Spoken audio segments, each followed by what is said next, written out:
Welcome to Oddball. I'm Charlotte Wilder in my parents' basement in Massachusetts, and that is Amin Elhassan back in Arizona, even though we were both at the Celtics game last night. Amin, how are you? How was traveling back this morning? Look at you, the human embodiment of a podcaster / blogger from your parents' basement. Oh, the Celtics are really great in their best ever. Oh, yeah. Yeah, this is where I do my best work. I don't know why you have an issue with that. Well, what a game. That's one way to put it. The roller coaster of emotion that was Charlotte Wilder. Like, it's not enough for her to be in Boston, kind of absorbing all of these like historical vibes through generations of lineage. It's also the conference finals. And it's also the Celtics doing what they do best, which is just remove any sort of confidence anybody has in them. But yeah, you want to get strapped in for this ride, Charlotte, and let's go and put our hands up. Whoa, the roller coaster of emotion that was Charlotte's night. I do. First of all, neither of my parents are from Boston. Isn't that interesting? The roots aren't that deep here, but if I feel it in my soul. I mean, and the vibes before the game were so great. I mean, I got there. The first thing that happened was that I saw someone I went to college with. Like literally, I was on the court for like 1 minute, and I was like, John, and I was like, what are you doing? He was like, I'm here with clients, and I was like, wow. Cool. You work at a bank. And then, I mean, we saw Doris Burke and Jackie Mullen, Jackie Mack. And I was so excited and gave them both a hug. And not to brag, they know who I am. And you looked at me and you were like, Charlotte, are you blushing? And I was bright red. Hard. She was blushing hard because Jackie McMullen had very nice things to say to Charlotte. And so Charlotte, just as soon as Jackie walked away, I look at her, I'm like, you look sunburnt. It was a big moment. I was very excited. They're the GOATs. I'm probably blushing right now. So if you're only listening to this, you should be watching. The first quarter, though, I mean, it was great. Started out, admittedly, I was lost in the building for the first 12 points that the Celtics went up. But I emerged. You found me wandering around, brought me to our seats, and I was like, oh, wow, things are good. And then, things got a little less good. It wasn't just that the Celtics were playing well. The energy to start the game from the crowd was incredible. I know that's something that you and Donnie Wahlberg have both talked a lot about the crowd being kind of veering towards entitled now, that since this team has been so good for so long, and that it takes some it's harder for them to get up for things. But they came out with great energy. You remarked on that. You were happy. And then the Pacers just kind of like refused to go away. Big time. Big time. They tied it up at the half, 64-64. And I remember looking up and I was like, is that right? Are we sure? Is there an error in the scoreboard? But there wasn't. And it was funny because in the second and third quarter, I mean, the Pacers, the Celtics kept pulling away, and then the Pacers would catch up, and then the Celtics would pull away by 10. And I looked at you and I was like, hey, isn't this great? Like, the Celtics are not just letting the Pacers run away with it. They keep, they'll come back and then the Celtics extend the lead. And you said, this is exactly how it went down. Charlotte said, every time the Pacers make a little run, the Celtics are responding and growing that lead back out. And I said, that's interesting, because the way I'm seeing it is every time the Celtics make a run and try to pull away with this thing, the Pacers make a run and pull it back, and they won't let them get away with it. And it was just like I that's an interesting point. The confidence and positivity in you just evaporate instantly as I just flipped reality on its side. And it's like, no, you're looking at this thing as glass half full, Charlotte, but your neuroses and anxiety should take over. And look at this glass half empty. And after that, you got a lot more stressed out watching the game. I was so stressed. I was like, oh no, they got this. And you were like, do they? And I was like, do they? I don't know. And so the third quarter, we get to the end of the third quarter, and Haliburton hits a buzzer-beating circus three, and I captured this and your reaction on video. All right, Charlotte. End of the third. It was tied at halftime. The Celtics are up 1, so glass half full. Progress. The thing is, they were up by 10. I mean, I couldn't have put it better myself, shall we say. Yeah. Well said. Yeah. I just, we'll get into it. We'll get into it. But we've got to finish this roller coaster because the fourth quarter, Tatum missed a 3 and a fadeaway jumper with under 35 seconds left. He also had before that a really bad turnover. And I was just, that to me, I mean, I think I said this to you in the moment. I was like, this is a sky is falling moment. If this is how the game keeps going with Tatum, if Tatum keeps playing like this and they lose, Boston sports media tomorrow and all the fans, that is a watershed moment. That's where, like, we've had this guy for what, 7 years now, and this is what is happening again and again and again, because this is what Celtics fans have been conditioned for. So I was a nervous wreck. I'm going to say this right now. I know this is going to sound hard to believe. If you watch the game, if you didn't watch the game, you're just looking at the box score, you're saying, guy had 36 and 10 or whatever it was. How I'm telling you, that building lost all the confidence in the world in Jayson Tatum. And it wasn't because of this moment or this tough fourth quarter. You could feel the accumulation of every single time he has not answered the bell, and everybody was kind of fed up. Now, the fun part is, Charlotte, I actually took a picture of you right around this point in the game. Oh, no. Take a look. Yep. Is that me in a glass case of emotion? That's right. Yes. It's you in a glass case of emotion. Wow, that's a great Anchorman reference. We got to start putting more question marks in our little rundown here. I will say that. I mean, no, but you're right. You're right. That was a moment. I actually, as frustrated as I was as a fan watching, I felt bad for Tatum in that moment, because I was like, the pressure, like, maybe I over-empathize. Ladies and gentlemen, something to talk about with my therapist. She's lying. If she felt it, she did not emote that. This is what she was feeling. All right, 10 seconds to go. Celtics are down 3. Charlotte, what's the mood?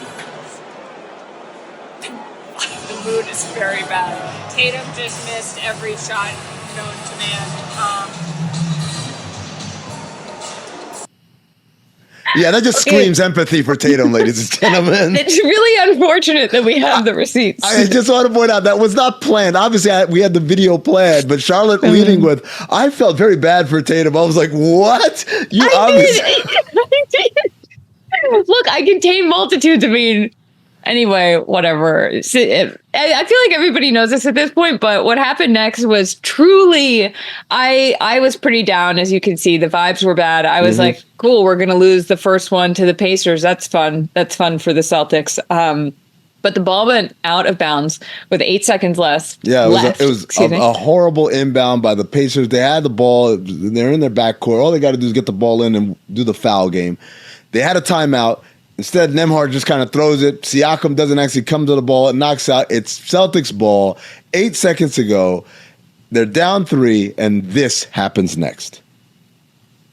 All right, Charlotte. 8.5 seconds to go. They force a turnover. They got the ball. They're down 3 still. I don't know if I can watch. Oh my God, oh my God, oh my God, oh my God.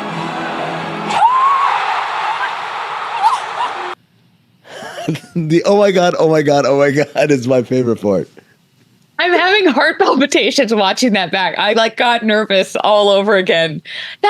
Because this, as I said before about a watershed moment for Tatum, if Brown hadn't done that, then the sky would be falling today. But that was also a watershed moment for Jaylen Brown, because he came up, I think that one of the biggest complaints of this Celtics team is they do not come up big in these clutch moments. And not only did Brown come up big, but then Tatum had 10 points in overtime. And, that obviously doesn't make up for his fourth quarter play, because that was part of why they were in that position. But he stepped up, because the first thing I thought was oh, cool, we made it to overtime. Now the Celtics are going to lose. And I mean, they didn't.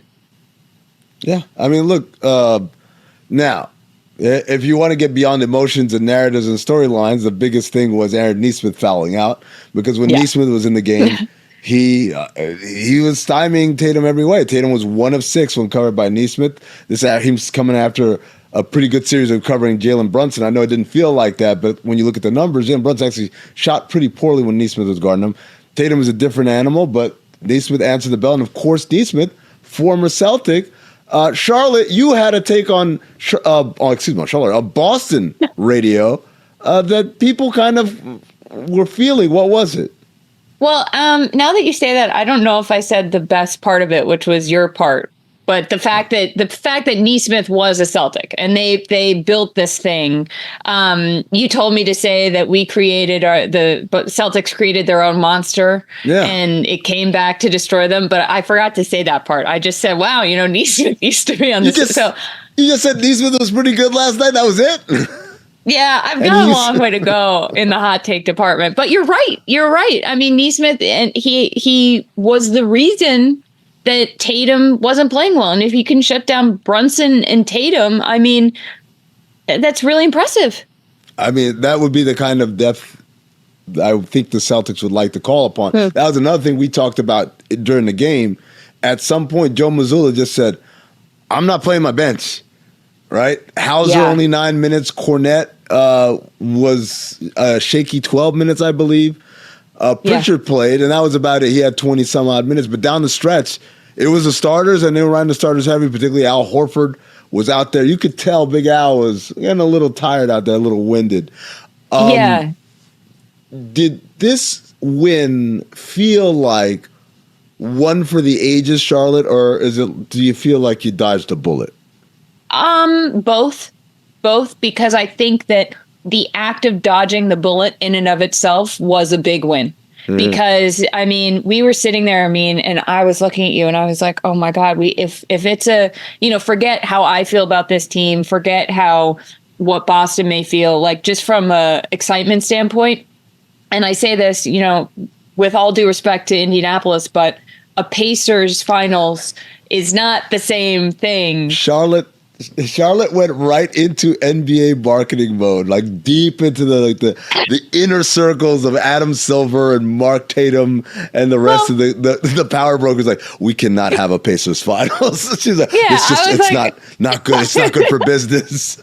It wouldn't be. I was like, it's not good for our show. It's not good for the league. Meanwhile, Tyrese Haliburton is really fun to watch. But I think that for this Celtics team, thinking about the way they went down 3 to the Heat last year, that has not. This team has felt different, obviously, but there have been those moments where it looks like they are capable of having a complete come apart again. And the fact that they didn't last night, to me, felt like a big moment. So yes, I think this is a big turning point, hopefully, in Celtics lore right now. Now, I have to mention, like I said, last night Charlotte was very complimentary to the crowd energy and how they were into it. This is what she had to say last night. I would like to say that this building is doing a great job. I'm very loud in here. I'm proud of the Celtics fans. I'm having fun being a Celtics fan.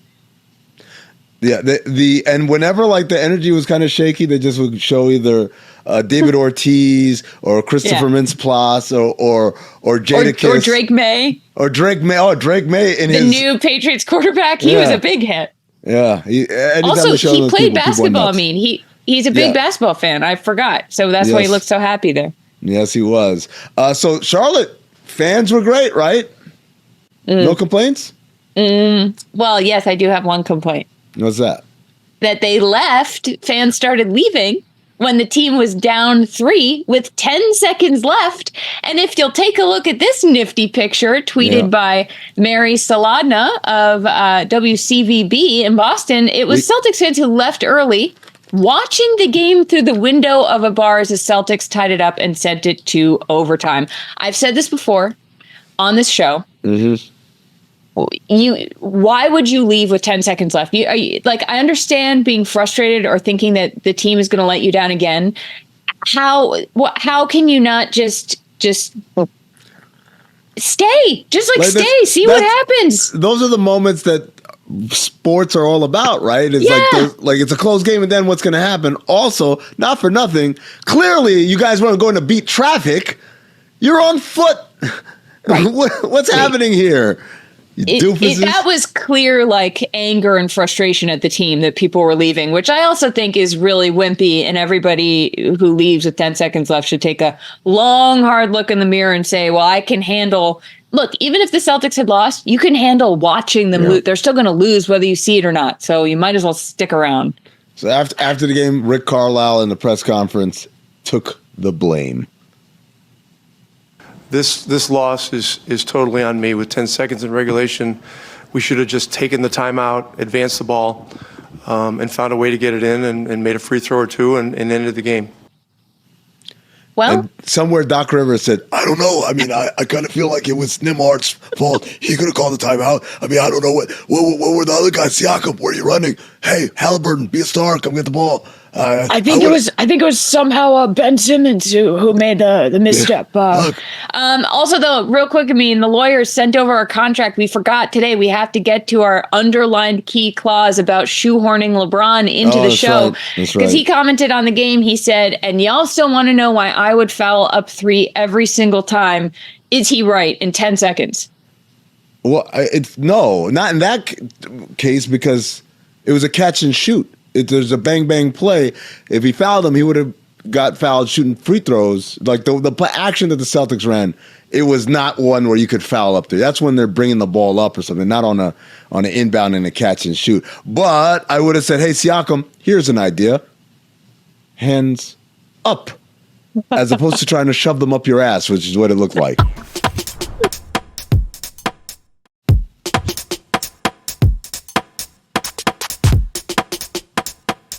Welcome back to Oddball. Man, I have to say, it was really nice to be able to talk about one game for that long. Dude, we're in the home stretch now in terms of being able to do this show nice and simple from now until the end of the finals. And then draft and free agency happen again, and then we get 17 billion topics all over again. But yeah, but that felt luxurious. That was really fun. Like first class, you stretch your legs out, right? Yeah, Centurion Club over here. We do have, is that a thing? Anyway. Yeah, it is. We do have, that's what it's called? I'm a member. Okay. Well, I sort of, never mind. We got to talk about the game tonight. Game 1 of the Western Conference Finals. Dallas, Minnesota. Game 1 tonight is at 8:30 p.m. Eastern in Minneapolis. I'm excited for this. I'm really excited. I think that talk about juice, I think that after the Celtics in New York, it was clear they would not be playing each other. I've heard a lot of people say, oh yeah, a lot of people in Boston actually have said we lost some juice. And I think Wolves Mavs has a fair amount of juice. Would you say, Amin? Yeah. I mean, like we've got bona fide right now stars, not stars to be, in Anthony Edwards and Luka Doncic and Kyrie Irving. This one has cachet. This is the one that also people feel like either one of these teams can not only win the series, but win the whole thing, as opposed to Celtics Pacers, where I think we're all assuming the Celtics are going to win unless tragedy strikes. Yeah. That would, yes. Getting nervous all over again.